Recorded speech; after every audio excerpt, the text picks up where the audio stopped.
দাঁড়াও, একটা জিনিস জিজ্ঞাসা করবো, কি বলে শোনো। আম পচার খেতে ভালো? কেমন? টক? আমাকে মারছি। টক না মিষ্টি? কেমন টেস্ট টেস্ট আছে? একটু জিভ দেখিয়ে দাও।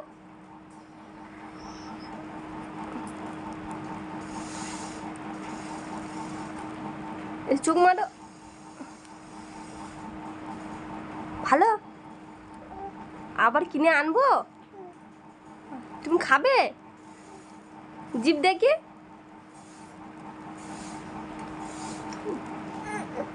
আচ্ছা খাও খাও, আমি কাজ করব।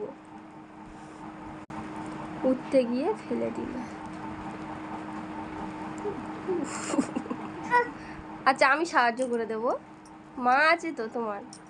নাও, আর খেতে হবে না, আমি ঝেড়ে দেবো, দাঁড়াও।